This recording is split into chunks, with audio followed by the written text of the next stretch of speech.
Algunas escenas de este programa han sido recreadas. Incendio abrasador, adrenalina sin control y anarquía total.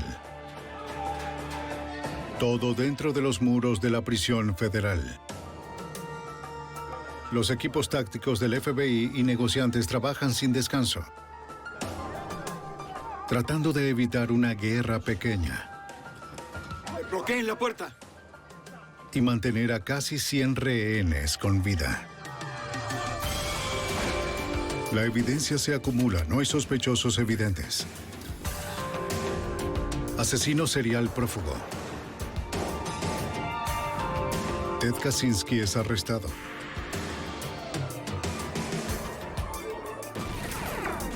Fugitivo a un prófugo.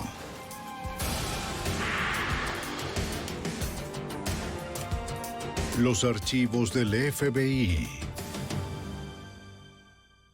En la década de los 80, la prisión federal de Atlanta encerró a algunos de los presos más famosos del país. 1.800 cubanos escapando del régimen de Castro. 400 eran criminales peligrosos. 200 estaban locos. Soy Jim Castro, exdirector del FBI en Nueva York. Castro los llamó indeseables. El gobierno de los Estados Unidos los llamó presos. En el año 87, organizaron un disturbio sangriento. Ahora el FBI y el equipo de operaciones especiales deben infiltrarse en una prisión en llamas para detener la violencia antes de que se salga de control. El disturbio de la prisión de Atlanta. Video real. Cuba 1980. Una economía que se desmorona y disturbios políticos llevan a Fidel Castro a permitir que los ciudadanos cubanos abandonen el país. Por primera vez en la historia, el dictador famoso autoriza que los barcos estadounidenses entren en el puerto Mariel en Cuba. En un periodo de 5 meses, más de 120,000 refugiados indocumentados huyen del país en dirección a Florida. 2.700 son considerados criminales o enfermos mentales bajo la ley de los Estados Unidos. El fiscal general ordena al Departamento de Prisiones encontrar un lugar para ellos en el sobrepoblado sistema penitenciario de los Estados Unidos. 1.000 cubanos son enviados al Centro de Detención Federal en Oakdale, Luisiana. Cerca de 1.400 son transportados a la prisión federal en Atlanta. Durante 7 años, los gobiernos de los Estados Unidos y el de Cuba negociaron para enviar a los criminales y a los refugiados enfermos mentales de regreso a Cuba. El 20 de noviembre de 1987, el Departamento Estatal firma un tratado con Cuba. Más de 2.700 presos cubanos serán devueltos. En 24 horas, los presos cubanos en ambas prisiones reciben noticias de la decisión. En Oakdale, Luisiana, miles de ellos se amotinan, tomando como rehenes a 28 guardias de la cárcel. Pero en la prisión de Atlanta no hay disturbios. Alcalde Joe Petrovsky. Pues hubo una confianza entre los presos y los oficiales del correccional. Y esa confianza era el trato que los presos recibían de los oficiales del correccional. Prisión de los Estados Unidos, Atlanta, Georgia. El lunes por la mañana, 3 días después de la firma del tratado, el empleado de la prisión, Ted Manier, llega al trabajo. Él nota un silencio extraño. Hubo muy pocos presos en el área de desayuno y por lo general estaría lleno de reclusos haciendo mucho ruido y hablando. Y casi no había nadie ahí, por lo que estaba muy tranquilo, extrañamente tranquilo. En el primer piso de la fábrica de la prisión, los presos hacen colchones. A simple vista, parece como si nada ocurriera.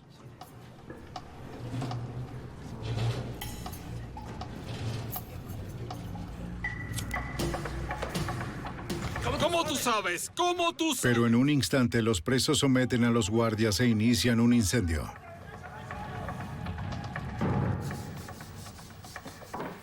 En el tercer piso de la fábrica, Manier y su jefe supervisan un taller de mueblería.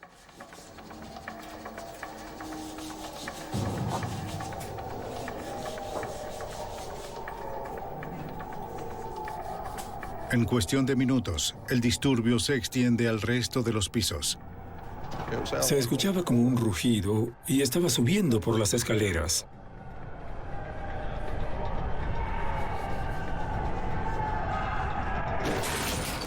Derribaron la puerta y entraron corriendo. Tenían capuchas sobre la cabeza, como si fuesen hechas de camisetas o sudaderas grises, y solo tenían agujeros en sus ojos para que pudieran ver.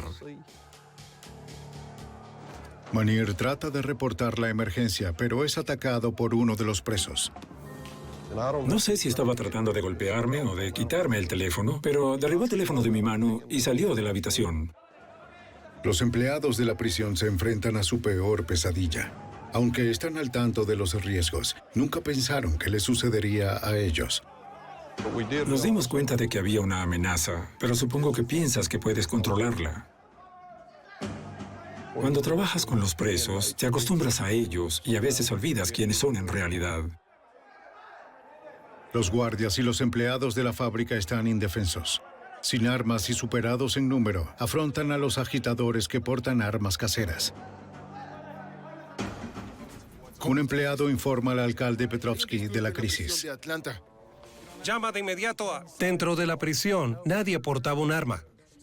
Los presos siempre superan en número al personal. Si tuviéramos armas ahí, podríamos perderlas. Las únicas armas que teníamos eran las armas en la torre. Petrovsky alerta al FBI y al director regional de la prisión. Director regional, estoy a la espera. Traté de darle un análisis preciso de lo que ocurrió y lo puse al tanto de la situación. ¿Está bien? A medida que el fuego se propaga por toda la fábrica, los presos obligan a los guardias y empleados a entrar en una celda y cierran con seguro. Pensamos que a menos que ocurriera algún milagro, quizás nos quemaríamos porque no había forma de salir de la celda. El disturbio se extiende por todo el complejo de la prisión. Presos enojados capturan a los guardias, tomando las llaves mientras los toman de rehenes.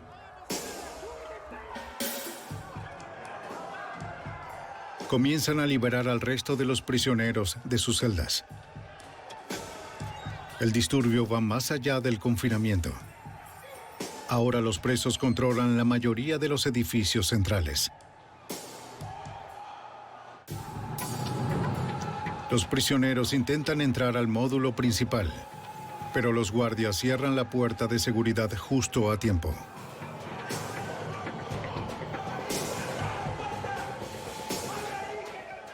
Video real. Mientras las llamas y el humo cubren la enorme prisión, alrededor de 100 guardias y empleados quedan atrapados dentro. Construida a principios del siglo, la prisión federal de Atlanta es la prisión más grande de los Estados Unidos. Dentro era una fortaleza rodeada de un muro. Tiene una altura aproximada de 12 metros y la longitud en la parte superior del muro era de 2 metros de ancho. Era un muro enorme. Muéstrame lo que encontraste. La prisión está construida sobre 120 hectáreas de tierra, con 28 hectáreas de propiedad dentro de los muros. El alcalde Petrovsky necesita averiguar con exactitud dónde se encuentra su gente dentro del recinto. Teníamos empleados en 11 torres con muy buena vista, sobre todo el recinto exterior, y que registraban a los empleados que reconocían de esas zonas. Hicimos una lista de los oficiales que creíamos que eran rehenes. Ahí están los Ted guardias. Manir y sus compañeros están atrapados dentro de una celda de herramientas en el edificio de industrias en llamas. ¡Abran de una vez! Dos agitadores tratan de convencer a los presos cubanos que cuidan la puerta de la celda. Trataron de convencer a los guardias de abrir la puerta porque querían sacarnos y matarnos o lo que sea. Así que el guardia tuvo que decirles que no podían abrir la puerta. A veces empujaban a los guardias o forcejeaban un poco. Pero el incendio amenaza con destruir el edificio, por lo que los presos se ven obligados a trasladar a sus rehenes a otra parte de la prisión.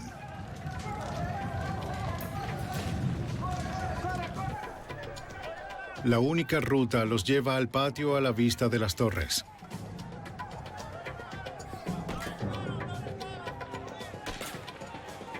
Un guardia de la torre observa lo que cree que son presos amenazando a los empleados de la prisión. Había un sujeto delante de mí y recibió un disparo. Recuerdo haberlo visto. Era un cubano. Le dispararon justo detrás de la oreja. Uno de los secuestradores muere y otros 5 resultan heridos. Estaba preocupado porque las balas pasaban muy cerca de donde estábamos. El caos reina mientras los guardias y presos se ponen a cubierto. Nos llevaron al otro lado del edificio donde no pudieran dispararnos. Y en ese momento nos metieron en la capilla. ¡Métete, métete ahí, métete ahí! Los presos obligaron a sus rehenes a entrar en una pequeña habitación y los encerraron dentro. Vámonos. ¡Rayos! ¡Di algo! Media hora después de que iniciaran los disturbios, los agentes del FBI de la Oficina de Campo de Atlanta llegan a la prisión. El FBI tiene jurisdicción sobre asuntos criminales en todas las prisiones federales. El alcalde Petrovsky informa a Weldon Kennedy, el agente especial a cargo. Lo primero que quería realizar era averiguar cuántos rehenes habían sido tomados, cuántos podrían estar heridos, cuál era la amenaza para las personas que fueron tomadas como rehenes. Todos estos prisioneros estaban conmocionados, es decir, han sido prisioneros durante 18 años. Algunos de ellos cumpliendo cadena perpetua y ahora son libres de andar por la prisión. Eran como unas vacaciones. Esta es la zona en donde El agente Leon Blakeney dirige al equipo SWAT del FBI de Atlanta.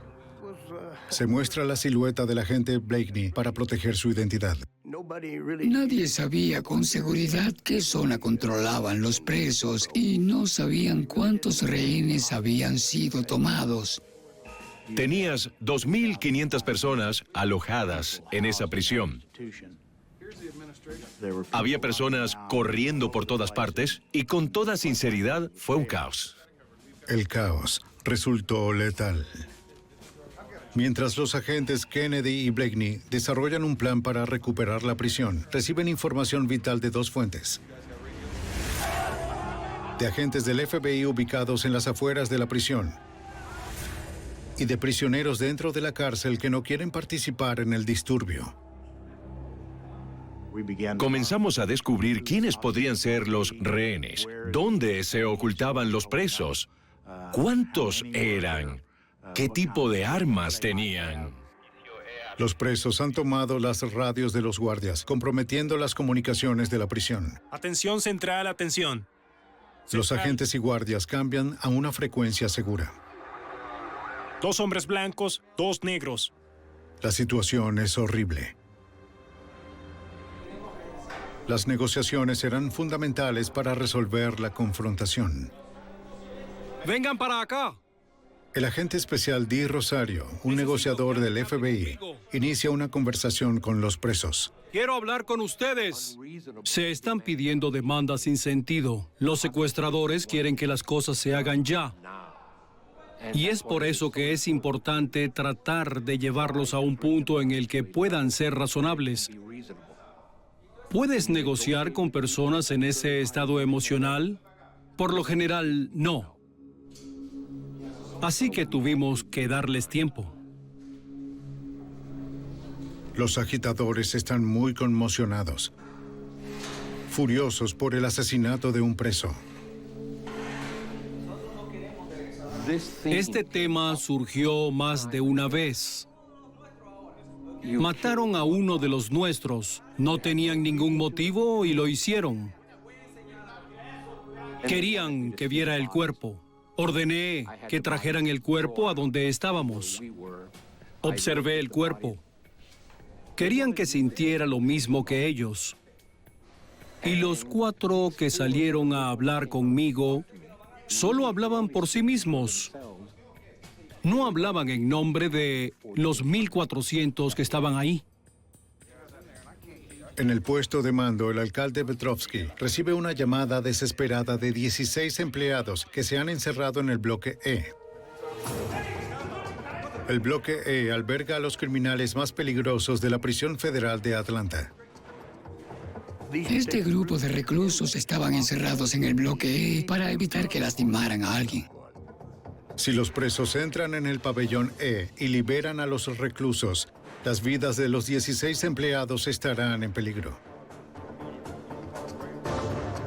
El pabellón E también alberga al recluso más famoso del sistema penitenciario, Thomas Silverstein. Varias personas del Departamento de Prisiones me dijeron que él era el preso más peligroso que el Departamento de Prisiones había albergado o tenía bajo su custodia. Era una verdadera bestia y odiaba todo lo relacionado con el Departamento de Prisiones o con cualquiera de su personal. Silverstein fue encarcelado en 1975 por robar un banco. Años después fue sentenciado a múltiples cadenas perpetuas por apuñalar de forma fatal a un recluso y a un guardia de la prisión. Thomas Silverstein era frío y era un asesino. Tenía dos cosas en mente: escapar de la prisión dado que moriría en la cárcel por la gravedad de sus crímenes, y el otro propósito era matar personas. Tan simple como eso.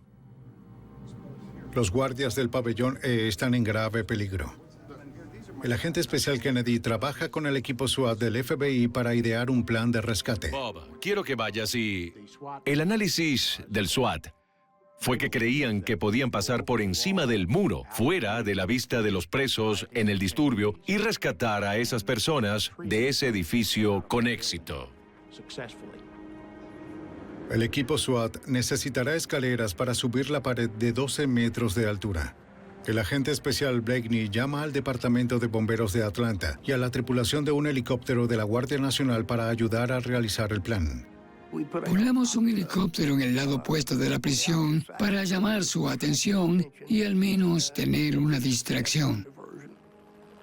Jefe, esta es la situación. Tenemos... 7 horas después de que comenzó el disturbio, el equipo SWAT del FBI pone en marcha una misión arriesgada para rescatar a 16 empleados de la prisión, sin poner en peligro la vida de casi 100 rehenes.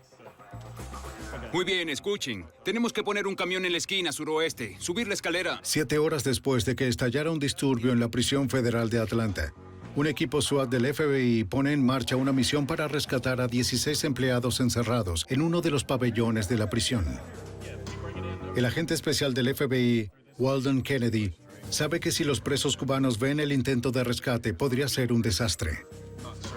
Necesito 100.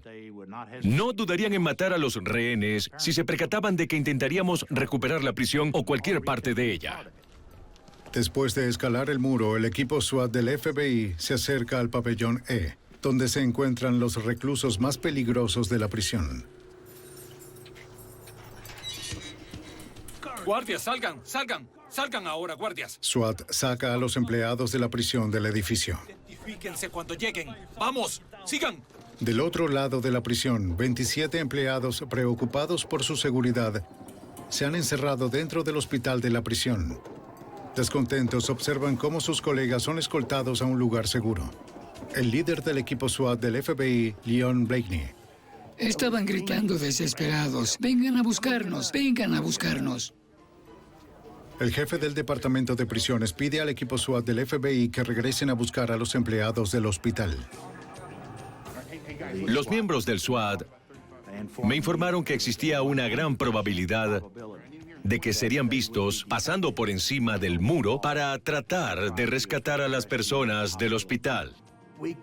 No podemos proteger a los rehenes que están encerrados en otras partes de la prisión. De hecho, mi preocupación era que si nos observaban, comenzarían a matar a los otros empleados. Blakeney quiere rescatar al personal del hospital, pero sabe que es un riesgo que no se puede permitir. Tenemos que mantener la puerta cerrada. Si entran, estaremos en peligro. Los presos entran en el pabellón E y liberan a los reclusos.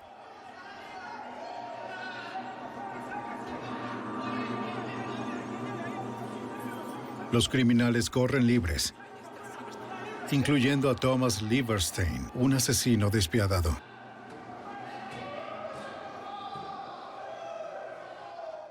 A medida que anochece, 3 edificios han sido consumidos por el fuego.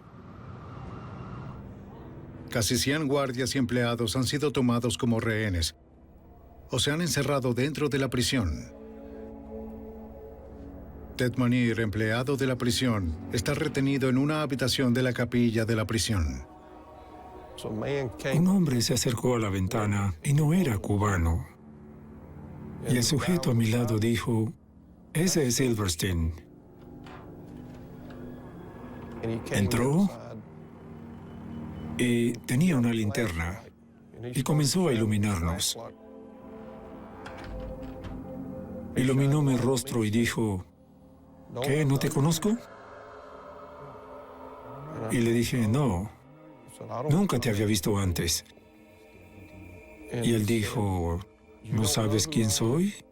Lucía peor que cualquier cosa que haya visto en cualquier tipo de película o algo así. Cuando lo observas, sabes que es inusual. Hay algo muy extraño en él. Da mucho miedo. Los presos se apartan y Silverstein se va sin herir a los rehenes. Al segundo día del disturbio, el comandante táctico del FBI, Danny Colson, llega a la prisión. Se podía oír un gran estruendo, como el zumbar de los aberrojos. Casi se podía sentir la energía de esos prisioneros. Colson fundó el equipo de rescate de rehenes del FBI, un grupo antiterrorista de élite en 1982.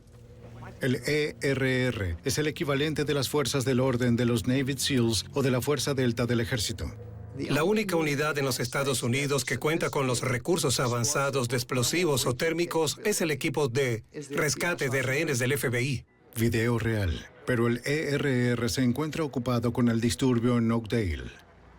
Me dirigí a una misión táctica muy complicada sin el equipo al que estaba acostumbrado a comandar. A pesar de no tener al equipo de rescate de rehenes a su disposición, Colson aún debe desarrollar un plan de rescate táctico a gran escala. Afronta varios obstáculos. Se construye una prisión para mantener a los malos dentro. Las puertas tienen barrotes, tienen puertas de acero. Este mismo tipo de cosas impide que una fuerza de rescate entre. Necesité ayuda de los militares, sobre todo de la Fuerza Delta. La Fuerza Delta es la unidad de operaciones especiales del ejército, pero usarlos en la prisión sería ilegal.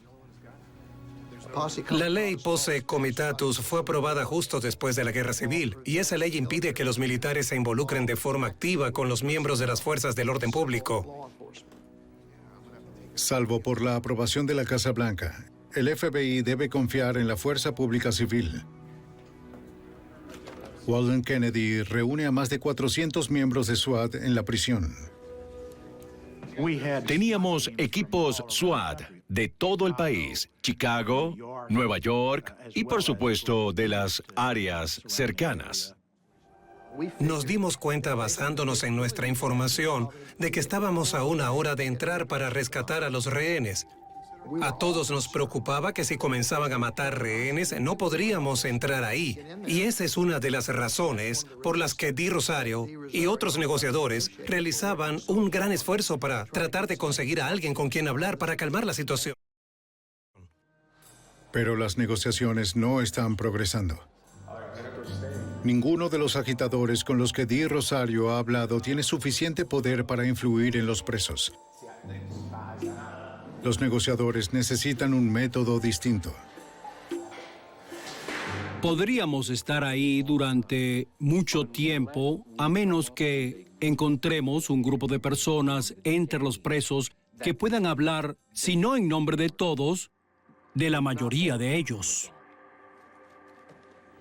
Rosario pregunta a los empleados de la prisión cuáles presos son los más respetados. Él tiene más cualidades que el resto de los presos. Nos prestaron los expedientes de estas personas y examinamos a varios de ellos y optamos por 5 o 6 hombres. González, Rivera, Fernández.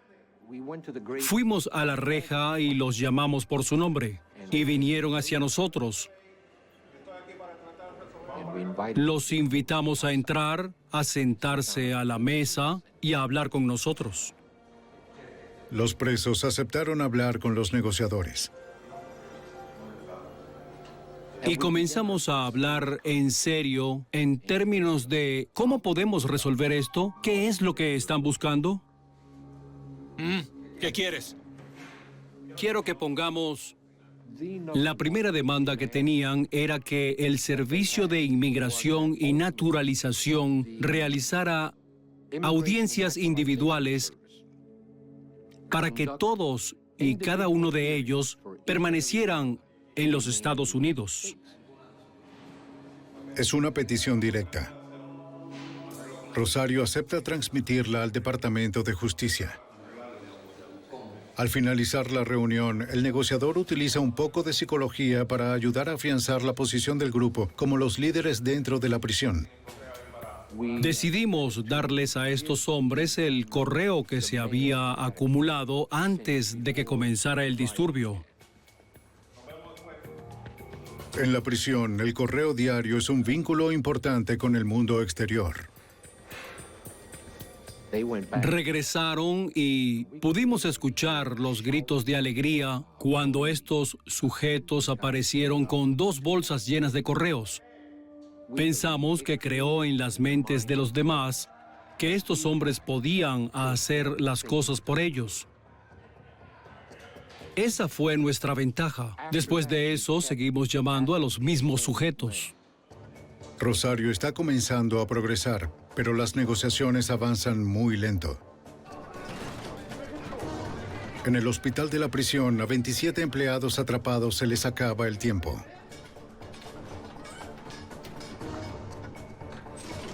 Los presos intentan derribar la puerta del hospital con un ariete.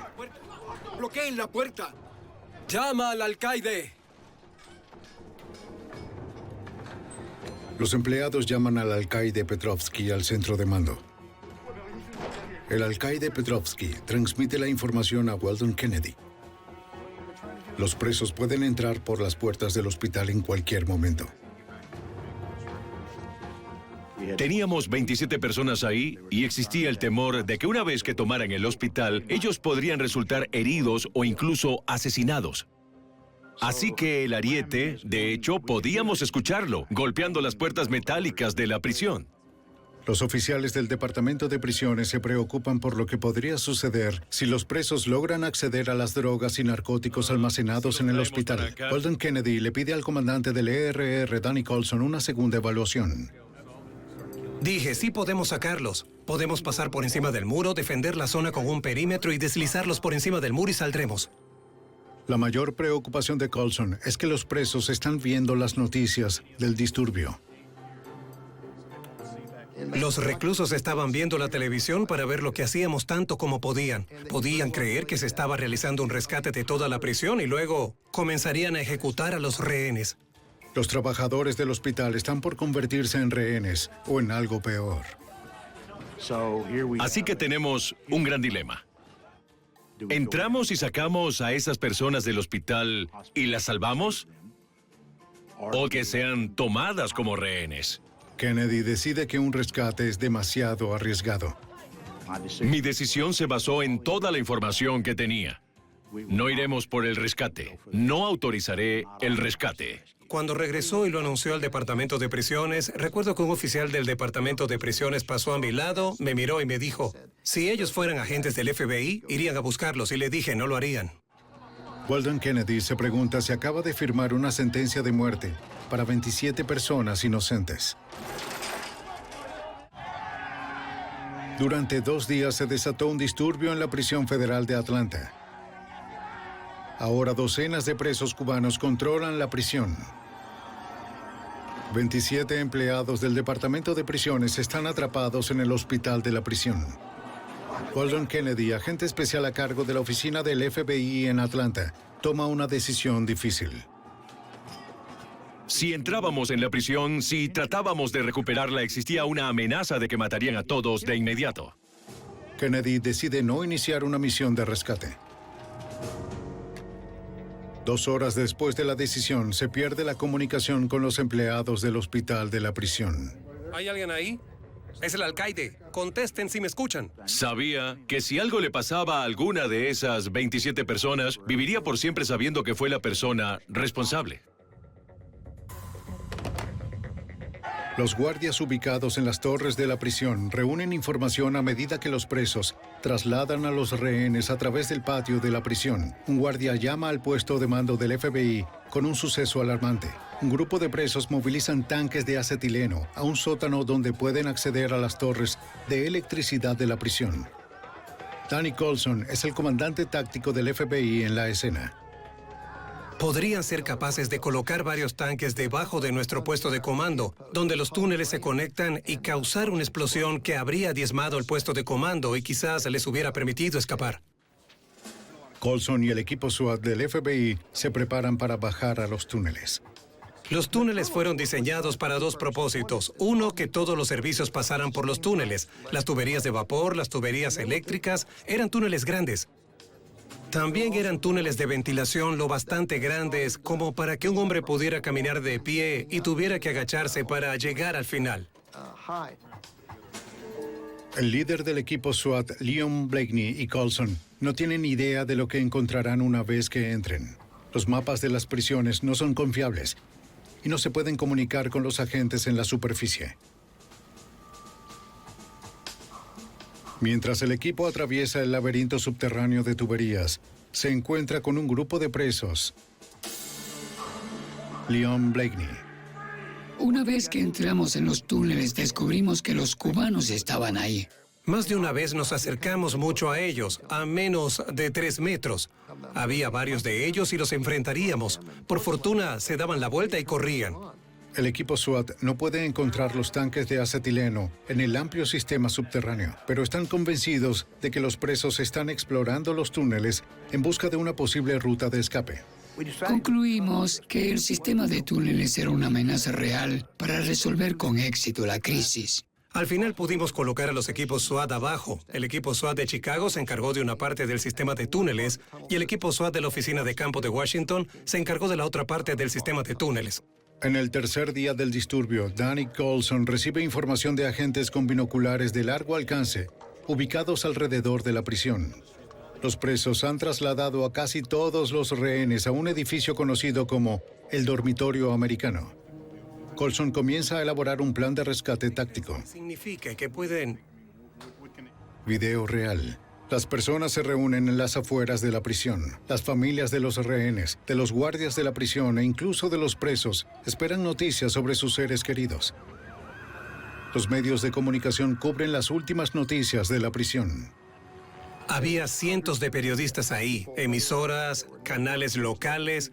Fijaron puestos de campaña justo enfrente de la prisión. Un reportero y un error conllevan a que la situación termine de forma violenta. Agente especial Dee Rosario. El equipo SWAT de Nueva York estaba saliendo del turno y el equipo SWAT de Chicago estaba relevándolos y pasaron al lado de las escaleras del edificio de administración. Y llamaba la atención porque había 2 grupos muy grandes de hombres armados, todos vestidos de negro.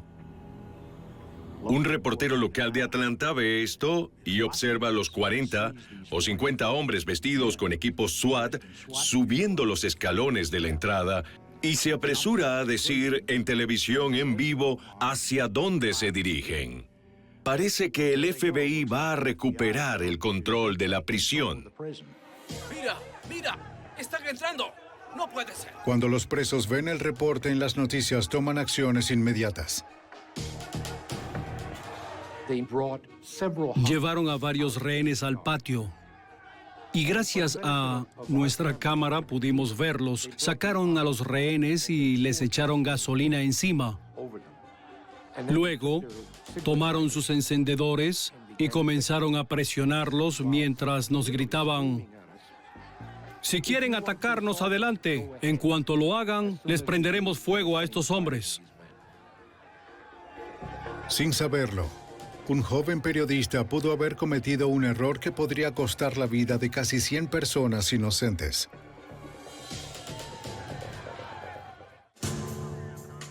En la prisión federal de Atlanta, agentes del FBI negocian con los presos cubanos que se han apoderado de la prisión. La vida de casi 100 rehenes está en peligro. En el tercer día del disturbio, el error de un periodista desata una crisis. El comandante táctico del FBI, Danny Colson. Desde el comienzo, nuestros negociadores les han estado diciendo a los cubanos que no íbamos a entrar, que queríamos negociar y que queríamos que se rindieran. Y ahora un reportero dijo que íbamos a entrar. El falso reportaje dificulta aún más el trabajo del agente especial Dee Rosario al negociar por las vidas de los rehenes. Habíamos conseguido llevarlos a un estado razonable y cuando pensaron que el FBI estaba a punto de atacar, perdieron el control. ¡Tú eres un mentiroso, óyeme! No vamos a hacer nada. Estábamos a pocos instantes de perder a los rehenes. Pusimos a todos en lo que llamamos posición, que es la última instancia en la que estás antes de hacer un rescate. Fue como una chispa que estaba a punto de liberar toda la intensidad que se había acumulado ahí. Tuve que convencerlos de que no se iba a producir tal ataque, que si todo estaba marchando tan bien y sin problemas, ¿por qué pensaríamos en agredirlos? Después de 3 horas de tensión, los presos acuerdan continuar las negociaciones y perdonar a los rehenes. Tuvimos suerte de que los negociadores pudieron calmarlos y no hayamos perdido ninguna vida. Video real. Para Colson, lo sucedido es una señal de advertencia de que el disturbio podría estallar por completo con una pequeña incitación. Al final del tercer día obtiene la aprobación presidencial para desplegar la Fuerza Delta en una crisis civil. El equipo de operaciones especiales llega a Atlanta disfrazado de agentes del FBI. Había 3 cosas que necesitaba con urgencia de ellos. La primera fue su habilidad para entrar. Tenían todos los recursos necesarios para regresar a la prisión y hacer un rescate rápido. Tenían el permiso de usar explosivos para derribar las puertas de acero o abrir cerraduras. Tenían el permiso de utilizar los equipos para cortar a través del cableado y el acero. Lo segundo que quería era su habilidad de francotirador. Cuando entramos a esa prisión, si teníamos que entrar, quería a los mejores francotiradores que había para que cubrieran a mis hombres mientras ingresaban. Lo último era su gran habilidad médica. Se trasladan con un hospital completo. Se instalaron con los doctores, enfermeras, equipos de emergencia, lo más avanzado en tecnología. Si los equipos de la Fuerza Delta o del FBI hieren a los presos en combate, el hospital militar está preparado para tratar cualquier lesión. Pueden llevar a sus médicos con nosotros. Pueden abrir un tórax y hacer una cirugía a corazón abierto en el lugar de ser necesario. Durante los próximos días, los francotiradores de la Fuerza Delta mantienen a los presos bajo vigilancia continua. Los presos trabajan las 24 horas al día fabricando miles de armas. Había todo tipo de acero dentro de la prisión. Fueron muy astutos con los materiales. Convertían armas en espadas. Cada uno de ellos debe haber tenido al menos 2 armas. La Fuerza Delta instala cámaras de vigilancia en todo el complejo para seguir los movimientos de los presos. Los agentes buscan las formas de acercarse a las zonas donde los rehenes se encuentran retenidos. Si los presos cubanos deciden matar a los rehenes, el equipo táctico debe ser capaz de iniciar un ataque al instante. Tenemos a 2 personas custodiando el dormitorio americano. Esto no es algo que juegas en un videojuego y una vez que se finaliza presionas el botón de reinicio y todo el mundo está vivo de nuevo. Estamos hablando de la vida de seres humanos y tienen la gran responsabilidad de tratar de sacar esas personas. Coulson y Blakeney regresan a los túneles debajo de la prisión. Uno de los túneles lleva a la sala eléctrica de la prisión. Se encuentra justo afuera del dormitorio americano donde están la mayoría de los rehenes. Estábamos del otro lado de la ventana de los reclusos que se encontraban en el pasillo donde los rehenes estaban retenidos. De este modo, nuestro tiempo de respuesta pasó de media hora a 10 segundos. Fue un gran avance en nuestro desempeño en ese momento. Con los equipos SWAT del FBI y la Fuerza Delta en su lugar, estarán en una mejor posición para proteger a los rehenes si se rompen las negociaciones. Hasta que no comiencen a herir a un rehén, no hay razón para que entráramos por la fuerza para salvar a estas personas. Por lo tanto, esperaremos todo el tiempo necesario. Los presos tienen comida suficiente para sobrevivir hasta un año. Video real. El día después de Acción de Gracias, levantan un árbol de Navidad en el techo del edificio. Eso fue muy desalentador para nosotros. Quizás, en el fondo, su intención no era esa. Lo interpretamos como estaremos aquí hasta Navidad. En el 8º día del disturbio, los agentes ubicados en el túnel de la prisión escuchan el sonido de un taladro. Un guardia reconoce la voz de Thomas Silverstein, el recluso más despiadado del sistema penitenciario federal. Creen que Silverstein está buscando una salida. Sabíamos que mataría a un rehén si eso lo ayudaba a escapar. Walden Kennedy le pide a Danny Coulson que regrese a los túneles para atrapar a Silverstein. Caminamos por el túnel e hicimos una formación táctica al bajar por el túnel. Teníamos luces y nuestras armas. De repente nos dimos cuenta de que había agua en el suelo. El nivel de agua comenzó a subir poco a poco hasta que llegó a nuestras rodillas. Y de lo que nos percatamos es que el túnel en verdad estaba inundado. El agua que inundaba los túneles había sido vertida por los helicópteros de la Guardia Nacional para contrarrestar los incendios. Al examinar más a fondo el túnel, descubren que el agua entra por el techo. Sabe que no hay forma de que Thomas Silverstein pueda estar ahí. Lo que escuchaban eran los tubos de ventilación por encima del nivel del agua. De hecho, los guardias escuchaban su voz, pero sabíamos que no iba a salir. Sin embargo, Coulson sabe que Silverstein es tan peligroso dentro de la prisión como lo es afuera. Era un sociópata y ya había demostrado que asesinaría. De haberlo hecho, si hubiera intentado herir a un guardia o a cualquier otra persona, nos habría obligado a entrar e iniciar un rescate que no queríamos realizar y estaríamos ante una gran pérdida de vidas.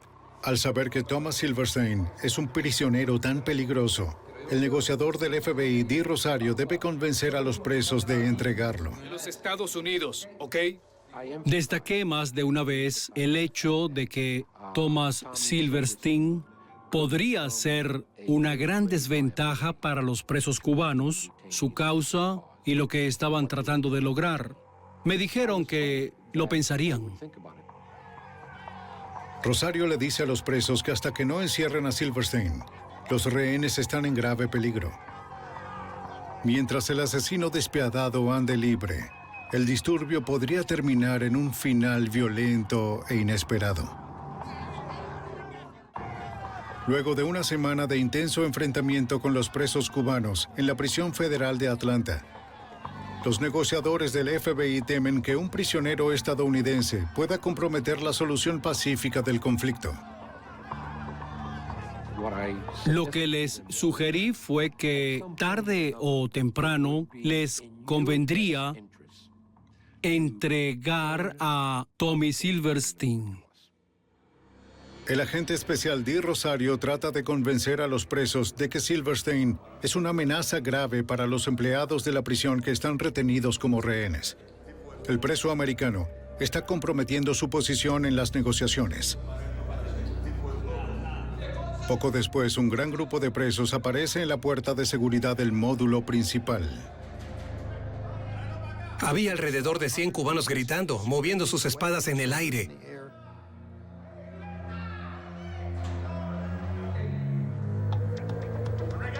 Pude ver que tenían a Silverstein.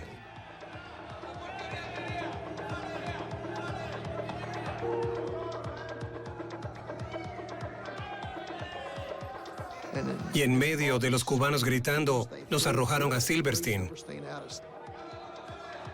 Los presos cuentan a los agentes cómo capturaron a Silverstein. Entraron a la farmacia, tomaron los narcóticos, los metieron en una lata de cóctel de frutas que sabían que era su favorito y le dieron el cóctel de frutas mezclado con esta droga que, en efecto, lo dejó inconsciente. El FBI consideró la captura de Silverstein como un acto de buena fe. Eso nos indicó todo. No quieren lastimar a los rehenes. Demostró a los negociadores que estos cubanos fueron los responsables. Estaban dispuestos a hacer cosas para cooperar con nosotros, con el propósito de lograr un mismo fin, el cual es un gran avance en cualquier proceso de negociación. El 1 de diciembre se resuelve un disturbio diferente en la prisión de Oakdale, en Luisiana. Los presos cubanos encerrados en Oakdale acuerdan liberar a sus rehenes si el DIN revisa sus casos. El gobierno de los Estados Unidos, a través del fiscal general, dijo que no es descabellado concederles una audiencia. Di Rosario ofrece a los presos de Atlanta el mismo trato.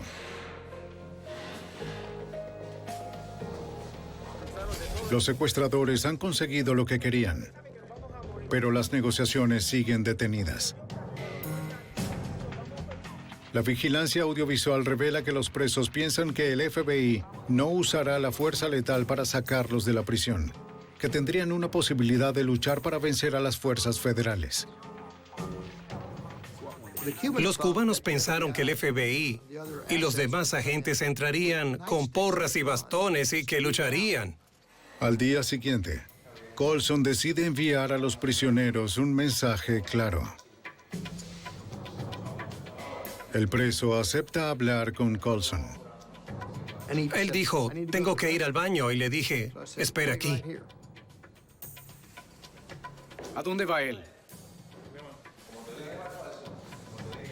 Salí de la celda y busqué al grupo de operaciones especiales y al equipo SWAT de la ciudad de Nueva York. Los reuní y les dije, todos pónganse su equipo y fórmense alrededor de la celda y luzcan rudos. Él caminó hacia donde le indiqué y cuando llegó al pasillo se sorprendió. Y le dije, esto no va a ser un combate de porras con sus espadas. Vamos a usar la fuerza letal.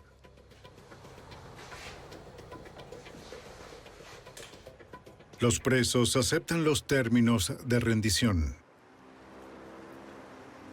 En el 12º día del disturbio, los presos cubanos liberan a sus rehenes. Jamás olvidaré a esos sujetos entrando por la puerta de seguridad, pasando cerca de mí y la mirada de alivio. Estaban demacrados, cansados y agotados, pero con una gran sensación de alivio. Todos estaban felices. Cuando al fin salimos con los rehenes, sin que ninguno sufriera ninguna herida, lo consideramos un gran éxito. Video real. Después de 12 días intensos, el disturbio en la prisión de Atlanta terminó. Una de las cosas más importantes fue que el público estadounidense se centró en la difícil situación de los cubanos, y eso fue fundamental. Tenían una historia que contar, solo que no supieron decirla.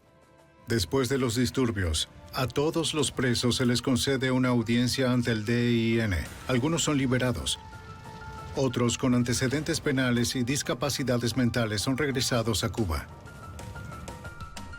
El resto permanece en prisión.